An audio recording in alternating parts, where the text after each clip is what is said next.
Hello sports fans, welcome back to another video. Now we'll be looking at the Charlotte Hornets, who were not good at all last season. Now I'll also say that I never really heard much about the Hornets last season, but I just simply know that they weren't very good. And I also heard, of course, that unfortunately LaMelo Ball once again failed to stay healthy this season. And I think that one thing I even just asked myself, thinking about it, is what are the plans for this season? Now, I can start by saying that the amount I'll be excited to see the Hornets this season and how their season goes will depend, of course, on LaMelo Ball and his availability. I think LaMelo Ball is a great player. I think that he got drafted very high, and I think that when he's played, you could say in a way he's lived up to some of the hype. Specifically, his playmaking is just really good. There's no getting around that. And I think that we could see that he's helped the Hornets be a competent team based on just where the team was in 2022.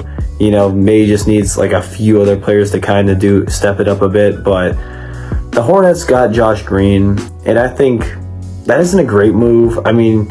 He's just a solid role player, and he isn't even really too consistent. And I also feel like they let too many of their young guys go, which they should strive to keep right now.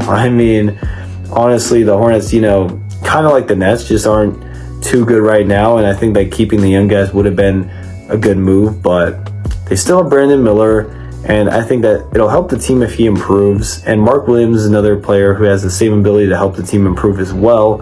So, outside of LaMelo Ball, you don't have absolutely no one, but I think that even if this means that the team has some hope, the team will struggle this year. So overall, as I just mentioned, the Hornets can have some hope to improve if their guys can stay healthy. And I think they will improve if, especially just LaMelo straight up stays healthy. But I don't think they'll make the playoffs if they're healthy. One could argue maybe a play-in, but that just feels too far off for them right now, honestly.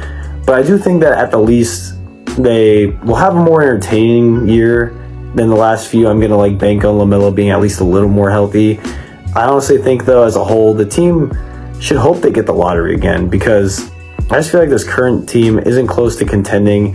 And while I'd still want them to build around LaMelo, I think that unless, if he gets injured again for, the whole year, it's okay, maybe this guy just isn't ever really going to get healthy, unfortunately. He's going to be like Lonzo. But if the team stays close to what they are currently, they'll just continue to at best be mid. So they could hope for a good free agent signing, but tell yourself, does Charlotte really get good free agent signings? No, not really. So I think they should look towards rebuilding, kind of like the Nets, building around LaMelo though, and just hoping that things go well for them. I think there is some hope there though, just like with the Nets. But thank you for watching. Be sure to like, comment, subscribe for more.